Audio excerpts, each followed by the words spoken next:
Hello Seekers, thank you once again for joining me for our Explorer playthrough. And I have been out for a few days. I'm starting to feel better now, just a little bit rough, but I'm really excited to jump back into the adventure and keep going and seeing what awaits our party. And I hope you also enjoy the new channel artwork that I got from Castle Grief. I really love the artwork and really excited to have that. And I'm also excited that my internet was upgraded, so it's going to be a little bit easier for me to upload videos and overall just make things easier to keep the channel going for a while, so that's great. Yeah, let's get into it today. The party just had a much deserved and needed day of rest in the hamlet of Dimspire, and it is now the morning of day 8. So we are on Earth Day, the 8th, in Spring Rise, and we're going to head out of Dimspire, and we're going to cross the river and go into this forest hex here to the northeast. So we'll want to look at our daily experience. And so for yesterday, we only got we just basically got the daily experience of 1 experience. So I'll go ahead and add that to Rab and Deedlit here, and that will. They had just spent some experience yesterday for their training, and we'll get that put on there. And then we are going to roll for the weather. So let's see what we have for weather today. And that's going to be a Jack of Clubs. So that will be, we have some strong wind, and that is also going to be some light rain. So we have a strong wind and a light rain, and that the strong wind will give a +1 to rolls on the cold table and a -1 to making camp attempts, and the light rain is going to give us -1 to leading the way. So we are dealing with a little bit of adverse weather today, and I'll need to make sure to take those things into account. So let's also go for the temperature here. So that's going to be a 6 of hearts, and that is the red suit. So a 6 is going to be mild, and nothing else is going to affect us there. So we did get lucky on the temperature that it is a mild temperature, but we'll need to remember the -1 to make camp, and we're also going to have a -1 to lead the way. Okay, so we'll move Rab over to lead the way. Deedlit, as always, she is going to be keeping watch. She is always faithful on keeping watch, as is Rab for finding the way that we're going to go. And we'll roll for Rab's lead the way roll here. So he's going to have the survival of 3 and wits of 4. So get those there, but he also does have a -1 due to the light rain. So we did not get a 6 there, and we would be looking at taking 1 Bane. So I think what I'll do here is I will spend a willpower point, and we can automatically lead the way without getting a success. And it does say in the rulebook that you can do that even after you failed a roll, so you can wait until you fail to roll, and then you can go ahead and do that. So we're going to spend a willpower point, and Rab will lead the way anyway. And now we are going to come over to the river, because we need to cross a river here. So we're going to have to take a look at what we got for the river. We need to check our oracle and see how does it look for us to find a ford today. And let's draw a card, and we've got an ace of clubs there. And so an ace of a black suit is an exceptional no. So there is definitely not any ford here for us to cross the river. So we're going to have to look at waiting if we want to get across the river. And because we have wind and rain, I think we're going to have some negative modifiers here.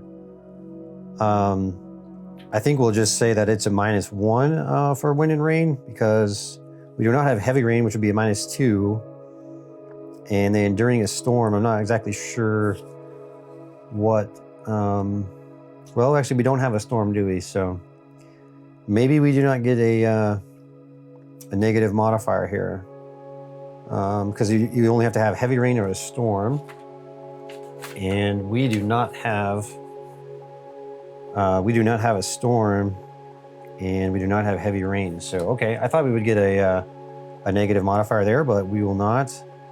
So we're going to have to make pass a might roll for each character, and if they do not succeed on that roll, we'll have to do a crossing mishap table. So let's go for a might roll for Rab and Deedlit here, and we'll start with Rab.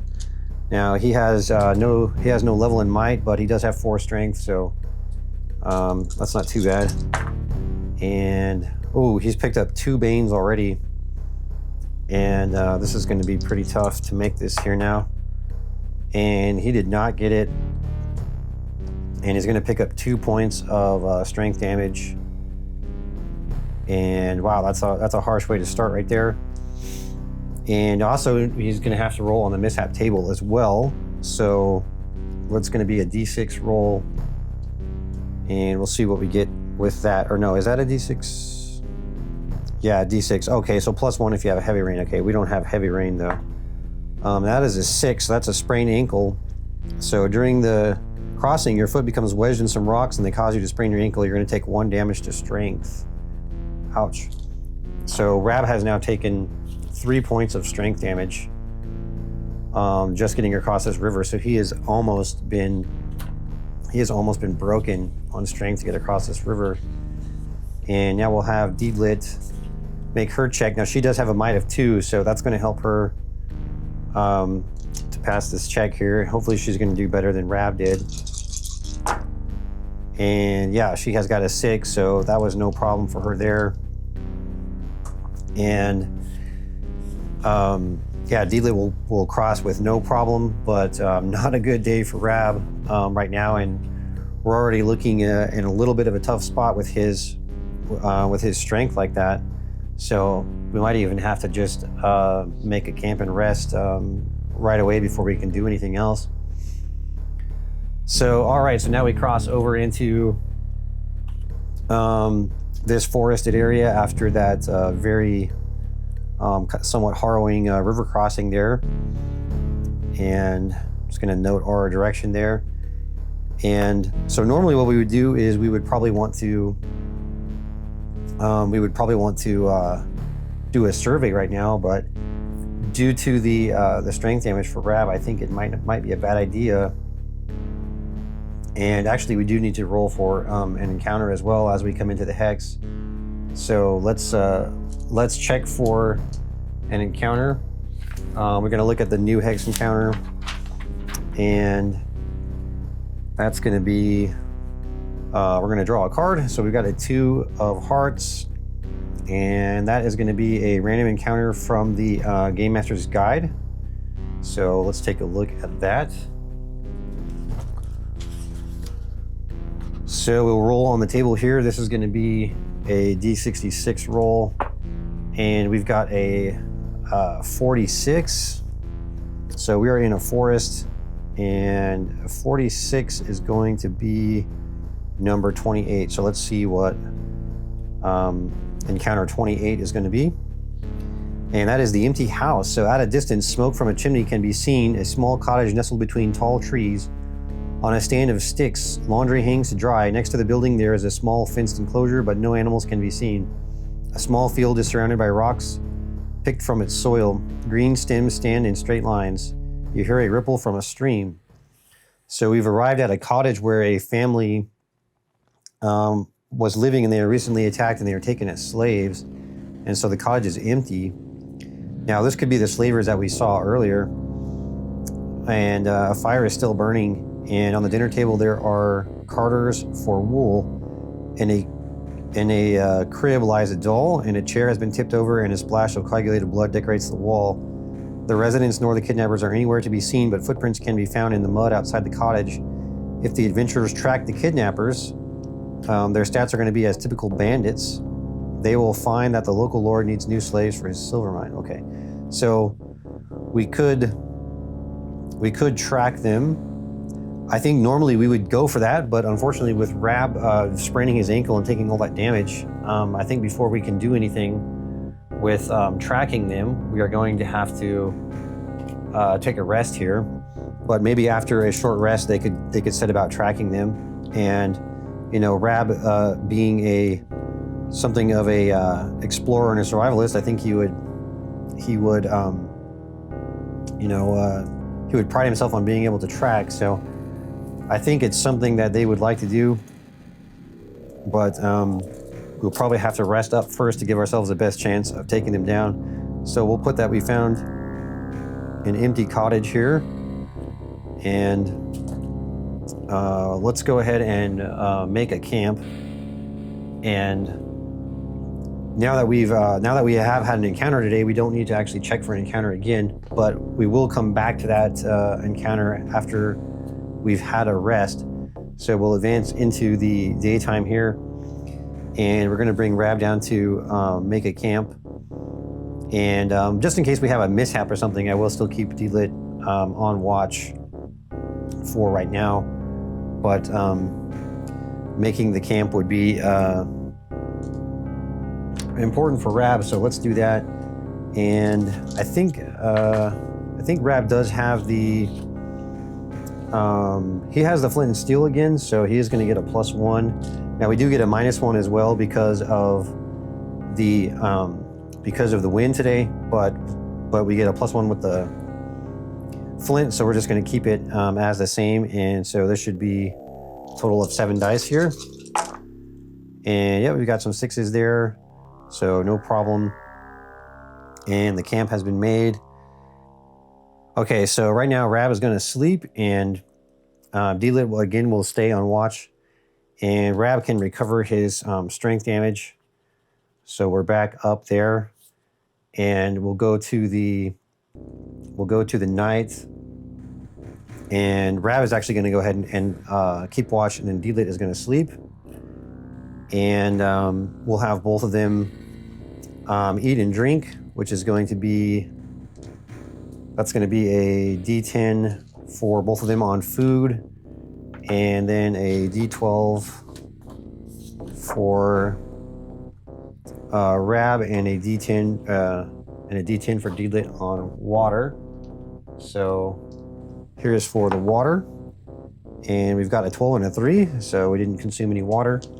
And then both are going to be a D12 for food. So roll the D12, and that's good there. And then another roll, that's good there. Okay, so we did all right on food and water. And we have rested for the night. So now we are going to advance into the morning of the next day, and now we have a chance to possibly track these slavers, even though unfortunately they have even more time ahead of us. So let's see what we can do to track them.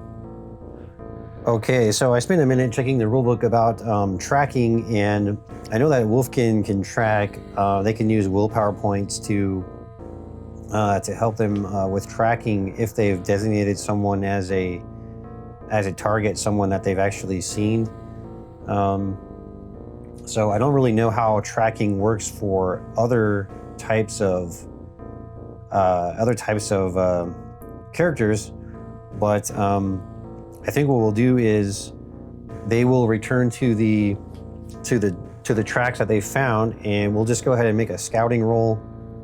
And if If the party can make a scouting roll here, then we'll say that they were able to follow the tracks to the area where the slavers are, and maybe after that point we can make another kind of scouting roll or something like that to see if they are able to, you know, ambush them or spot them or anything like that. So we'll make this initial tracking roll, and so we're going to want to use our highest scouting skill, which is actually going to be on Rab, and Rab is going to have a scouting skill of 7, so he's going to have 7 dice here. So we'll make a scouting roll for Rab to see if we can find the tracks, and he has done it. We have found the tracks. So now we've been following the tracks to where the bandits or slavers are at that are holding this family hostage, and we're going to use I think it was the stats for bandits, I believe it said in the Game Master's Guides. Let's take a look at that. Yeah, so we'll look at bandits on 183, and we're just going to say that there's 2 of them, and so we're going to make a roll against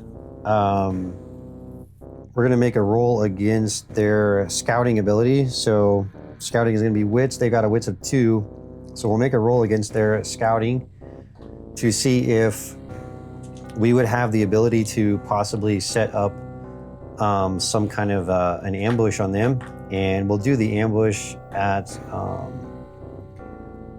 long range, and I believe at long range the ambush is just a flat roll. There's no modifier plus or minus, because if you wanted to do an ambush at a closer range, that's more difficult, so you will have a modifier for that. So okay, if you do it at a long range, you actually get a +1. I think we're pretty okay with that. So we're going to do this at a long range, and that's actually going to give us a +1. So this is going to be a scouting roll versus their stealth roll. So their stealth is going to be determined by agility, and they have an agility of 3. So our scouting is going to be 7 once again, and we have got nothing there. We just got a Bane. Let's push that, and we've got 1/6. So we do take 1 point of. We're going to take 1 point of wits damage on Rab, but we were able to also collect 1 willpower there, and we have 1 success. And now the bandits are going to roll their agility, which is 3. This is going to be their sneak, and they have got nothing there. So we are able to successfully ambush them at long range. And what that's going to do is we will have we're going to have 1 extra turn, I believe, to attack them before they can do anything. Yeah, so we have a free action before we draw initiative here. So let's set up our battlefield here with 2 bandits. All right, so we've got our battlefield here. We've got our 2 bandits that we're going to be facing off with, and they are right now they're at long range. Short range would be here, and then also I have a little bit different miniature for Deedlit. I think this one is a little bit more closer to how she would look. So right now we're going to have a free action before we actually draw initiative. So I think what we'll have Deedlit do is she's going to draw her bow. So Deedlit is going to draw her crossbow, and she's also going to ready her light crossbow, and then in the next turn she would be able to she should be able to fire in the next turn. And for Rab, I think he is simply going to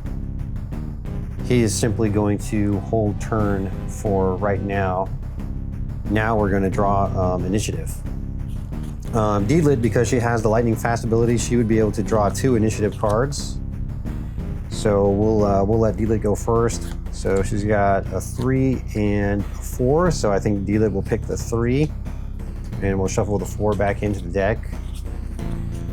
And then now we'll have one of the bandits draw, just alternate like that. And the bandit drew a 7. So that's going to be the first bandit there. And then now we'll have Rab draw his initiative. And Rab got an 8. And then we'll have the second bandit draw his. And he is going to get a 6. So we've got Deedlit going first, then both the bandits, and then Rab is going to go.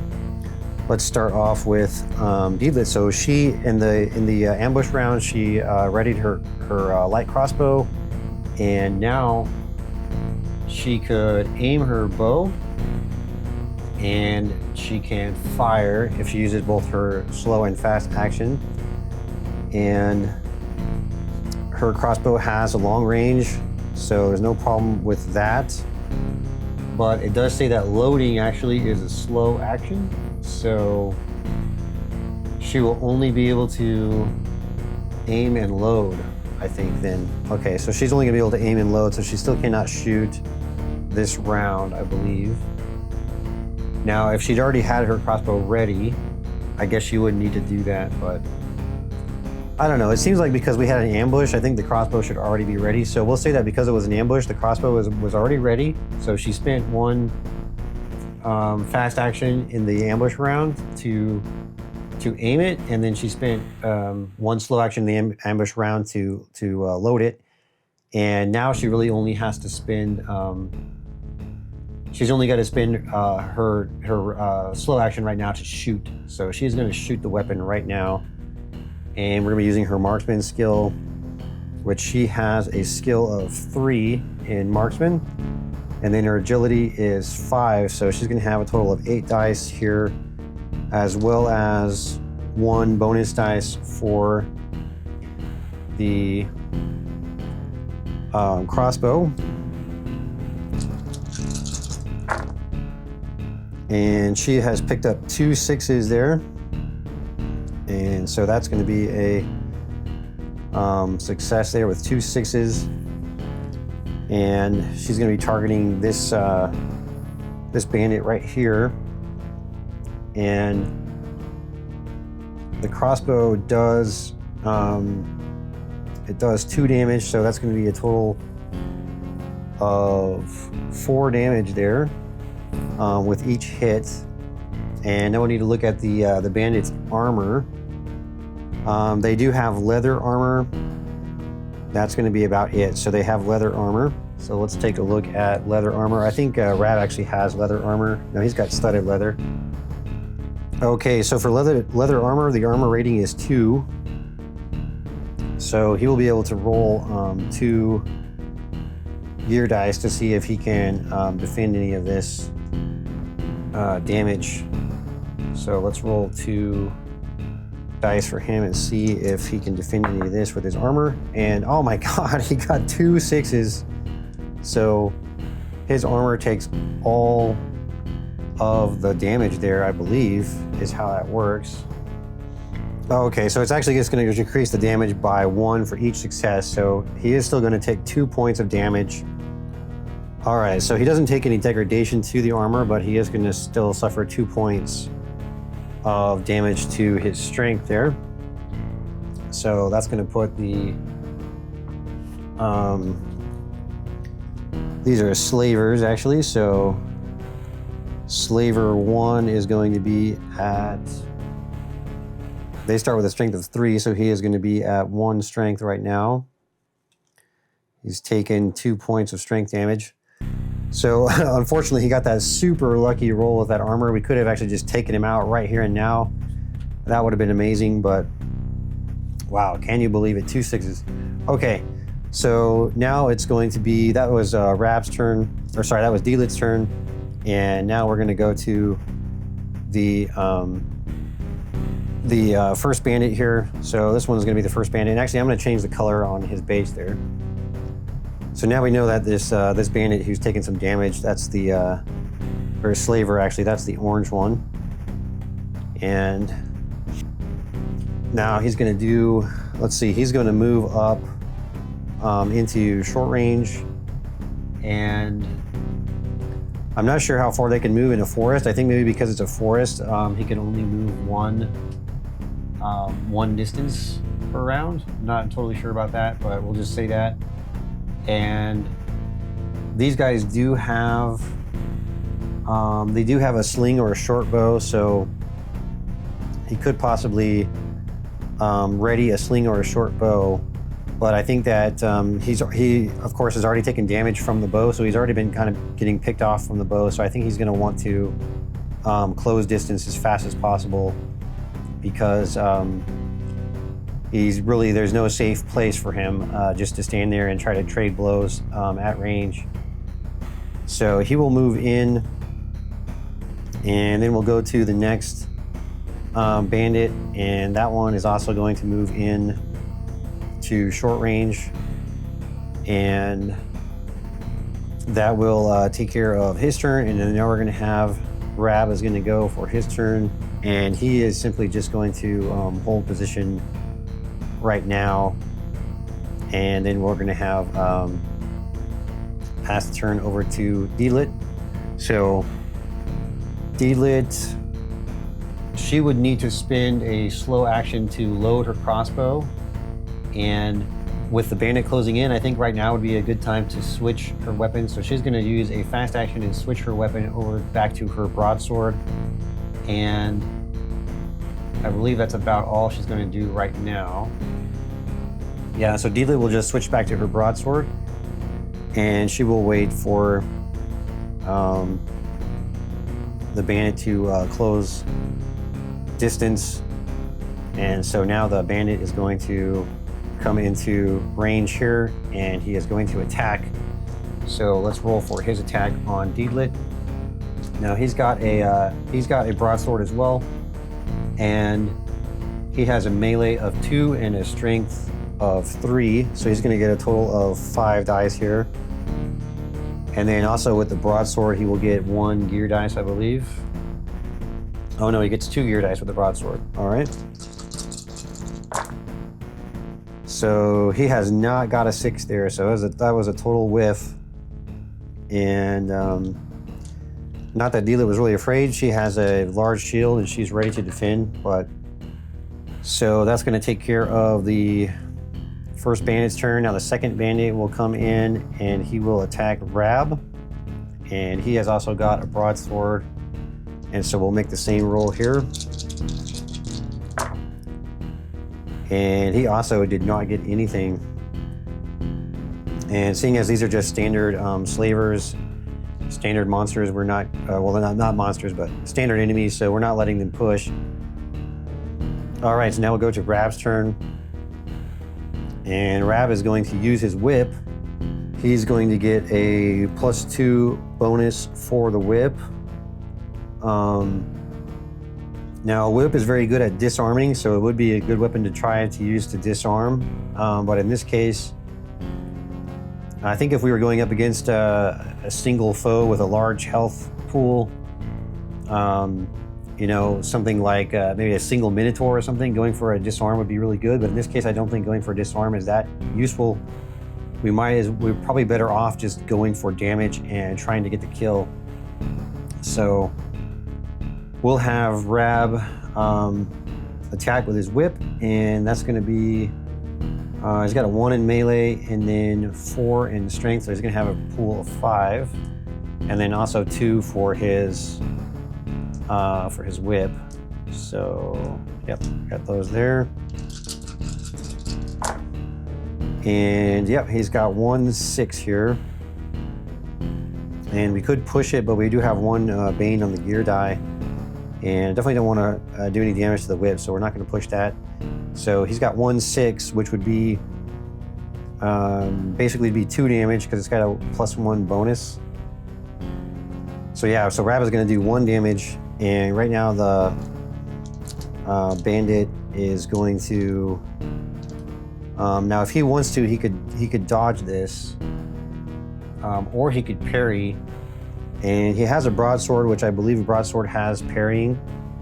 So yeah, he wouldn't suffer a -2 penalty. So he's going to try to parry with the broadsword. And so we'll roll a parry for him. That's going to be a roll of 5. And no, he did not get it. He did not parry. So he's going to take 1 point of damage from the whip. So now the blue slaver, the number 2 slaver, is going to be at 2 strength. So he's taking 1 damage there. And that's going to complete that round, and we'll go back to Deedlit. She's going to start her round. Oh, I'm sorry. Yeah, because of the whip fighter, he does get a +1 damage. So that should actually be 2 damage. Yep, I just forgot about whip fighter. So that is going to be 2 damage as well to this slaver. So both slavers are at 1 strength. So we can't forget about that talent that he's got there. Don't want to forget about our talents. Hopefully I didn't forget about any talents with Deedlit here. And actually, she does have Sword Fighter, so I don't want to forget that. But I think for Sword Fighter to be activated, she has to make a successful parry, which she hasn't been able to do yet. But she will attack with her broadsword right now. And she's going to get 2 gear dice for that. And her attack is going to be 2 + 4, so we're going to have 6. And then the 2 gear dice for the broadsword. So let's roll that one. And whoa, we're seeing a lot of 6s here. 1, 2, 3, 4 6s. So that's going to be pretty much certain death, I think, for this guy. Now he will try to make. He can go ahead and try to parry though. So let's make a parry roll for him. It's going to be 2 gear dice plus. I think his melee is 2, and then he's got 3 strength. And okay, so he's got a pretty decent dice pool here, actually. And not a single 6. Wow. Okay, so he has been struck down. He's going to take a total of.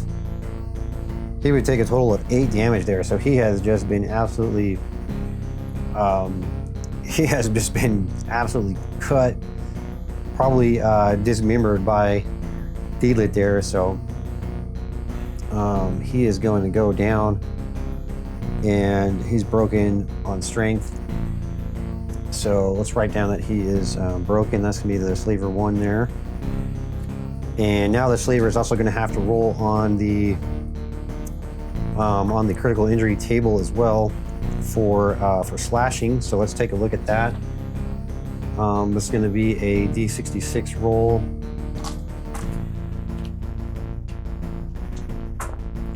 So that's a 26, and that's going to be a slashed mouth, so -2 to manipulation. All right. So Deedlit with a brutal slash right across the face to this bandit. So she is dishing out some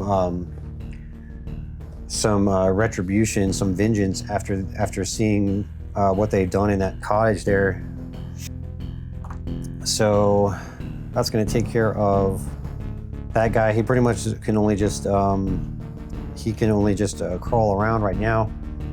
And next turn, actually, Deedlit could she could coup de grace because she has cold-blooded, so it'll be easier for her to pull a coup de grace on that guy. And now this one is going to attack. We'll have him attack Rab again, and so he's going to get 2 gear die for the broadsword, 2 gear die for his melee, and then 3 for his strength. And he has rolled 2 6s, so a pretty good roll for him there. Now what Rab is going to do is, I don't think he's going to be able to parry with the whip, so, and he doesn't have a shield, so I think Rab is going to go for a dodge here. And because this is a slashing weapon, Rab would get a +2 to a dodge. I believe is how that works. So let's have Rab do a dodge here. Now he will, if he does pull a dodge, he will have to sort of fall prone. Although you can take a -2 to remain standing, but I think we're gonna go ahead and just let him fall prone for this dodge. So Rab's gonna roll his move skill, and that's gonna be, let's see what he's got, 1. So it's gonna be a total of 5 for his move here. And then also +2 for the,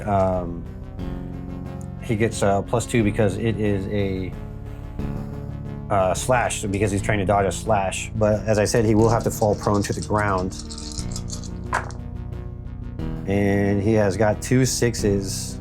So I think that's going to be enough to cancel out that damage.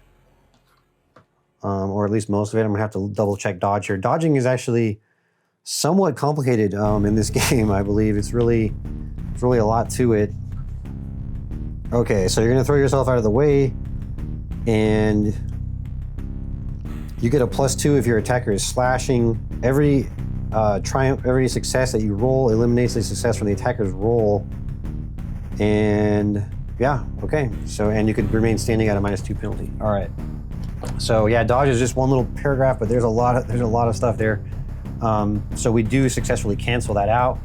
We had our 2 from Rab, and then we had the 2 from the bandit, and those will cancel out, or from the slaver rather. But now Rab is prone right now, so he will want to. He's gonna have to spend a fast action to get up next turn, and so that's gonna take care of that. Now it is gonna be Rab's turn, so he's gonna spend a fast action to get up. And then now he is going to go ahead and go for, using his slow action, he's going to attack. So he is going to roll 1 + 4, so 5, and then 6, 7. So he's going to roll 7 dice here. So we'll make his roll. He's attacking with the whip, and he's got 2 6s, so it's pretty good there. And the bandit, or sorry, the slaver, let's see, did he use a fast action last turn? He did not. So the slaver can still make a parry or a dodge if he would like to. So I think at this point, probably he would want to make a dodge, or maybe he'd want to make a parry. I'm not sure what's going to give him the better chance of success here. So dodge is going to be based on his move. So he's got melee of 2, so I think it'd be better for him to make a parry. So he's going to try to make a parry here. So that's going to be, it's going to be 2 for his melee and then 3 for his strength. So that'll be 5 dice for him. Let's see if he can make a dodge here. Or sorry, a parry. So he got 1. So that's going to negate 1 point of damage. But that is not going to be enough because every 1 dice from Rab actually does 2 points of damage. So Rab would be looking at doing 4 damage, and he's still gonna be doing 3 damage. But oh, he does have the leather armor as well, so we need to check that as well. So with the leather armor, he is gonna have 2 gear dice, I believe. With the leather armor, yeah, she's got 2 gear dice for that. So, and he did not get anything there. Okay, so the leather armor didn't block anything. And he will go down. And I can't remember if I actually rolled for the leather armor last time. I think I did not. So, but anyway, I think this is plenty of damage here. He's still going to take more than what he needs to go down. Even if he was at full health, he would actually die from this attack. So, no worries there. So he's going to go down. Now, it's going to go over to Deedlit, and Deedlit is going to go over. And she's going to look at doing the coup de grace on this guy here. Now, because she's cold-blooded, she doesn't have to. We're going to have to look it up and double-check it, but she doesn't have to make a certain check for that. So you must. You have to fail an empathy roll, and so Deedlit doesn't have to fail the empathy roll. She can basically just spend 1 willpower and suffer 1 point of empathy, and then she will do the coup de grace. So She is going to spend 1 willpower point. She's got plenty of willpower points right now, and she will take 1 point of empathy damage. And that's going to be the coup de grace for this guy, so he is totally gone. And he's been finished off. And then we're going to go down to this guy, and he's kind of crawling around. And then we'll have Deedlit. So if Deedlit, she's got, oops, I marked wits. So she can't actually do the coup de grace again because her empathy would be broken. So we'll have Rab here try to do a coup de grace, but he has to fail empathy check, which probably won't be hard because empathy is only 2. So let's see if he can fail an empathy check here. And he does. And so now he'll take, he's going to remove 1 willpower as well. And he'll take 1 empathy damage as well. And so he's going to finish this one off as well. So they have both been finished off. The slavers have been defeated, and we're able to rescue the family that was in the cottage. And let's see if there's anything else going on with this encounter here. So we've tracked them down, and it doesn't really say anything about if you are able to vanquish the kidnappers. So, yeah, but it does say the local lord needs new slaves for the silver mine. So that would be something, possibly when they're rolling around on the ground, you could question them about that. So that might have been a little bit of a missed opportunity there. We possibly could have questioned them first before doing the coup de grace. But of course, they may not have been very forthcoming with information at that point. But all right, so I think we can probably get some loot from this battle, though, possibly. All right, so we are going to be able to loot the enemies here, and we're going to draw a card to see what they have. So let's draw a card here. We're going to draw for the first bandit. That is a Jack of Diamonds, and that is 1 unit of torches. Okay, so we found 1 unit of torches, and then we have an Ace of Clubs, and that is going to be a simple carried find. Okay, so we got a simple carried find. So we'll roll on the simple carried finds here, and I think that's going to be a D66 roll.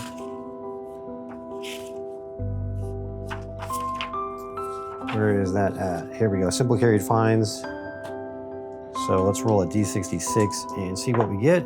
And we have got a 51, and that is going to be a bronze drinking horn. Okay, that's not bad. It's a somewhat valuable item. It's worth 4d6 copper, so we can roll 4d6 and see what we get. And that's a pretty good roll there. That's going to be worth 21 copper. So we got a bronze drinking horn that's worth 21 copper. So we'll give that to Deedlit. So she now has the bronze drinking horn, and then everybody also got torches, so we can up the torches to D10. We'll just up Deedlit's torches to D10. I don't think it was enough for both of them to upgrade their torches. So all right, we finished our first battle and got our first little bit of spoils. And we were also able to save the family. Unfortunately, there is nothing, there's really no more information in that encounter about, about rescuing the family, or they don't really say if they're actually alive or dead, so we really don't know. But maybe when we come back, we can, we can play an oracle for that or something and see. Let me know what you would do. But I'm gonna go ahead and end it now because we're pretty far along into this combat. So thank you very much for joining me for this episode, and we'll see you next time.